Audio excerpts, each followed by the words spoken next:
સંધાન all Gujarat integrated classroom સેટેલાઇટના માધ્યમથી જોડતી કડી એટલે સંધાન।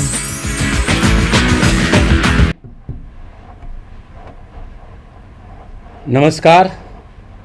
संधान व्याख्यान श्रृंखला में मैं डॉक्टर धीरज वणकर आप सभी का हार्दिक स्वागत करता हूं।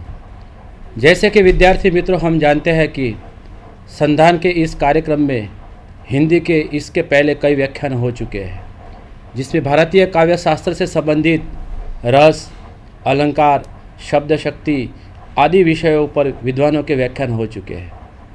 आज हम जिस विषय पर चर्चा करने जा रहे हैं उसमें मुख्य तौर पर पाश्चात्य काव्य शास्त्र के दो बड़े विद्वानों पर हम चर्चा करेंगे, आइए रिचर्ड्स और मैथ्यू आर्नल्ड। इन दो विषयों पर चर्चा करने के लिए मेरे साथ डॉक्टर गोवर्धन बंजारा जी मौजूद हैं।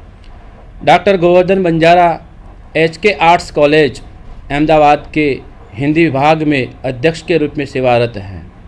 बंजारा जी लिखने पढ़ने वाले आदमियों से एक है। उनकी करीबन 8 से अधिक किताबें अब तक प्रकाशित हो चुकी है। इन प्रकाशित कृतियों की में मुख्य रूप से जगदीश चंद्र और जोसेफ मैकवान के उपन्यासों का तुलनात्मक अध्ययन, जो उनका PhD का विषय रहा है। इसके अतिरिक्त दलित एवं स्त्री विमर्श नामक एक पुस्तक का उन्होंने संपादन किया है। अध्यापक बनने के लिए अति महत्वपूर्ण जो एग्ज़ाम मानी जाती है नेट, उस नेट के विद्यार्थियों के लिए उन्होंने 2 किताबें लिखी है। एक वस्तुनिष्ठ किताब है और दूसरी है जिसमें विस्तार से हमारे हिंदी साहित्य की बात की है। ये दोनों किताबें जो है वो ग्रंथ निर्माण बोर्ड की ओर से प्रकाशित हुई है। इसके अतिरिक्त बंजारा जी के ढेर सारे लेख, कई लेख भारत की नामांकित पत्र पत्रिकाओं में प्रकाशित होते रहे हैं। ऐसे विद्वान बंजारा जी आज मैथ्यू आर्नल्ड और I.A. रिचर्ड्स के काव्य संबंधी विषयों पर बात करने वाले हैं।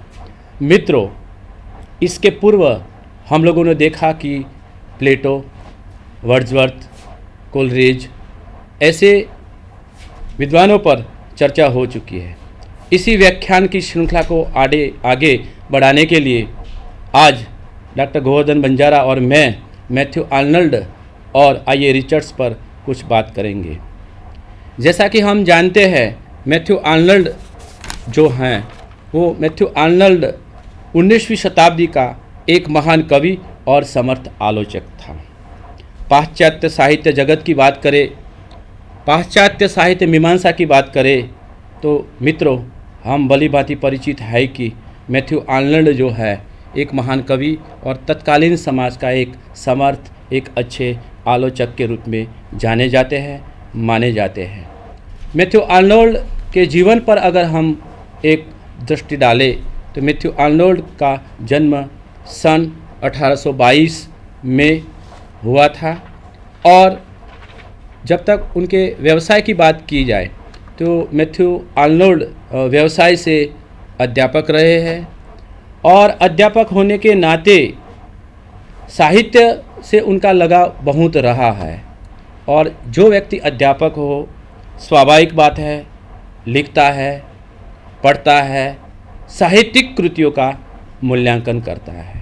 और एक ऐसा विद्वान जिन्होंने 40 वर्ष तक अध्यापन कार्य किया है, मैथ्यू आर्नल्ड की कृतियों की तरफ अगर हम दृष्टिपात करें तो उनकी मुख्य जो कृतियाँ हैं उन कृतियों के अंदर पहली है essays and criticism on the study of Celtic culture, cultural and anarchy, literature and drama. इन समग्र कृतियों का निष्कर्ष अगर हम देखें स्वयं मैथ्यू आर्नल्ड के शब्दों में, एक विद्वान ने मैथ्यू आर्नल्ड के बारे में कहा है कि इनकी ये जो रचनाएं हैं उसके केंद्र में काव्य और जीवन अविच्छिन्न रूप से जुड़े हैं। हमें शांति और शक्ति काव्य से ही प्राप्त होगी, काव्य के बिना विज्ञान अधूरा है। विद्यार्थी मित्रों, हम जानते हैं कि मैथ्यू आर्नल्ड ये कहते हैं कि काव्य जो हैं ये जीवन का एक बहुत अभिन्न अंग है, क्योंकि साहित्यकार जो साहित्य लिखता है, क्योंकि साहित्यकार का सरोकार समाज से होता है, और जब वो समाज में रहता है, समाज में पलता है, तो समाज में जो कुछ हो रहा है उसी का चित्रांकन वो अपनी रचनाओं में करता है। इसलिए मैथ्यू आर्नोल्ड का मानना है कि काव्य जो है वो हमारे जीवन से जुड़ा हुआ एक अविच्छिन्न अंग है, और रचनाकार कविता के अंतर्गत जीवन को ले आता है।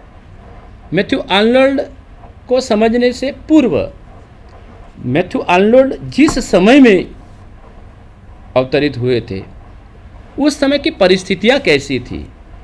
मित्रों, मैथ्यू आर्नोल्ड का प्रादुर्भाव ऐसे समय में हुआ था जब ब्रिटेन में लोग धन और वैभव के मोहपाश में अत्यंत बुरी तरह से फंसे हुए थे।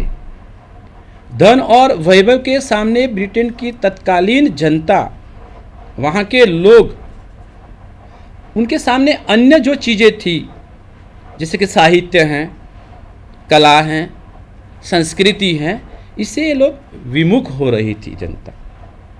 और हम देख रहे कि फिलहाल भी पूरे विश्व में पैसा जो हो सर्वोपरि माना जा रहा है, और पैसों के सामने अन्य चीज़ों को, जो मैथ्यू आर्नोल्ड के ब्रिटेन में जो उस समय की जो स्थिति थी, धन और वैभव को अधिक प्राधान्यता देना, आज 21वीं सदी में भी हम देख रहे हैं कि लोग पैसे को ही अधिक प्राधान्यता देते हैं। ऐसे समय में मैथ्यू आर्नोल्ड ने साहित्य, कला और संस्कृति की ओर लोगों को ले जाने के लिए, लोगों का ध्यान खींचने के लिए उन्होंने एक बहुत अच्छा सराहनीय प्रयास किया। एक आलोचक के शब्दों में देखे तो आर्नोल्ड के समय में इंग्लैंड की सांस्कृतिक स्थिति शोचनीय थी। उसे समाज के विकृत हो जाने के, समाज के टूटने के एक बहुत बड़ी आशंका मैथ्यू आर्नोल्ड के सामने थी। इसलिए उसने अपने समय के संस्कृति का जो संकट था, उस टूटने वाली संकटजन्य संस्कृति का विवेचन किया, संस्कृति की समीक्षा की, आलोचना की, और संकट को दूर करने के उपाय उन्होंने किए। मैथ्यू आर्नोल्ड के काव्य विषय जो विचार है, जो चिंतन है, उसमें पहला काव्य और नैतिकता। काव्य और नैतिकता की जहाँ तक बात है तो हम लोग जानते हैं कि मैथ्यू आर्नोल्ड के मतानुसार कविता की एकमात्र महत्ता उसकी नैतिकता है। ये बहुत ध्यान में रखने वाली बात है कि काव्य जो हैं उसमें नैतिकता, नीति बहुत ज़रूरी है, क्योंकि नैतिकता के विकास में सहायक सिद्ध नहीं हो सकता। काव्य का एकमात्र महत्व इसी बात में है कि जब काव्य पाठक उस किताब को पढ़ता है, पठन करता है, पठन और पाठन के पश्चात उसको, उसके भीतर जब हम कोई भी साहित्यिक कृति को पढ़ते हैं, उसका पठन करते हैं, तो पठन और पाठन करने के बाद उसके प्रति हमारे मन में, पढ़ने के बाद एक पाठक के मन में नैतिक मूल्य कितनी मात्रा में उत्पन्न हुए, अथवा नैतिक मूल्यों के प्रति उनकी आस्था उत्पन्न हो सकी है या नहीं, ये साहित्य का एक बहुत बड़ा उद्देश्य माना जा सकता है। क्योंकि आज नैतिक मूल्यों की ज़्यादा आवश्यकता है। जहाँ तक काव्य प्रयोजन की बात की जाए, जैसे हमारे भारतीय काव्य शास्त्र में काव्य प्रयोजन से हम भलीभांति परिचित हैं कि कोई भी साहित्यकार जब साहित्य लिखने बैठता है, कलम हाथ में लेता है, तो उसके सामने कोई न कोई एक लक्ष्य होता है, उद्देश्य होता है, काव्य रचना के प्रयोजन उनके सामने होते हैं। काव्य और जीवन एक दूसरे से जुड़े हुए हैं, उनका संबंध जो है वो अविच्छिन्न संबंध है। और पूरे आग्रह के साथ मैथ्यू आर्नल्ड ने बताया कि काव्य और जीवन जो है अभिन्न है, एक दूसरे के पूरक है, उसको हम अलग नहीं कर सकते, ये जुड़े हुए हैं। और मैथ्यू आर्नल्ड का मानना है कि वही काव्य उत्तम है मित्रों, वही काव्य श्रेष्ठ हैं जो जीने का ढंग बताता है। ये बहुत अच्छी बात है कि वही काव्य को हम उत्तम मानेंगे, वही साहित्यिक कृति को हम उत्तम मानेंगे जो मनुष्य को जीवन जीने का ढंग बताता है, जीवन जीने का राह दिखाता है। ऐसे तो प्रत्येक व्यक्ति जीवन जीता है, पर जीवन जीने का एक सही तरीका वो साहित्य मनुष्य को दिखाता है। और इसीलिए मैथ्यू आर्नल्ड जी जीवन जीने का ढंग साहित्य बताता है और जीवन को उच्च भावात्मक धरातल पर प्रतिष्ठित करता है। एक बहुत बड़ी बात फिर वो आगे करते हैं कि काव्य का प्रयोजन केवल मनोरंजन करना नहीं है। मैं मैथिली शरण गुप्त जी को यहाँ याद करूँगा। मैथिली शरण गुप्त जी ने भी कहा है कि कविता करना ही कवि का कर्म नहीं होता है, या मनोरंजन करना ही कवि का कर्म नहीं होता है, उससे बढ़कर के उसका एक बहुत बड़ा उद्देश्य होता है। क्योंकि उस युगीन परिस्थितियों को, तत्कालीन समाज को, समाज में कुछ बुराइयां हैं, समाज में कुछ समस्याएं हैं, उस समाज के लोगों को दिशा निर्देश करने का काम, सही दिशा की ओर ले जाने का काम साहित्यकार साहित्य के माध्यम से करता है। इसलिए काव्य का प्रयोजन केवल मनोरंजन करना नहीं होता है, एक बहुत बड़ा संदेशा होता है। चाहे फिर हमारे भारतीय काव्य शास्त्र की बात करें, भारतीय रचनाकारों की बात करें, इनके उपन्यास, प्रेमचंद के उपन्यासों की बात करें, तो प्रत्येक रचनाकार की रचना के पीछे मात्र मनोरंजन नहीं होता है, उसका एक बहुत बड़ा उद्देश्य होता है और उसी उद्देश्य की सार्थकता वो अपनी रचना के अंतर्गत ले आते हैं। मैथ्यू आर्नल्ड ने काव्य हेतुओं की तरफ जब बात की तो मित्रों, हम जानते हैं कि कविता करना, साहित्य का सर्जन करना, ये ईश्वर प्रदत्त जन्मजात मिली हुई एक प्रतिभा होती है। इसलिए मैथ्यू आर्नल्ड कवि शक्ति या प्रकृति को काव्य का मूल हेतु मानते हैं। कवि शक्ति, जन्मजात मिली हुई शक्ति, प्रकृति शक्ति, निपुणता, लोक शास्त्र, जैसे हम काव्य हेतुओं में उस डेफिनेशन को हम जानते हैं, भली बाती हम उनसे परिचित भी हैं। तो शक्ति और प्रकृति जन्मजात मिली हुई, उसका मानना था कि उत्कृष्ट कविता की रचना नहीं की जाती, उत्कृष्ट कविता रची नहीं जाती, वह स्वयं फूट पड़ती है। कविता की रचना नहीं होती, अंदर से स्वतः सहज ताके साथ जो रचना फूट पड़ती है, जो रचना कवि के हृदय, साहित्यकार के दिल में से निकलती है, वही उत्तम कविता।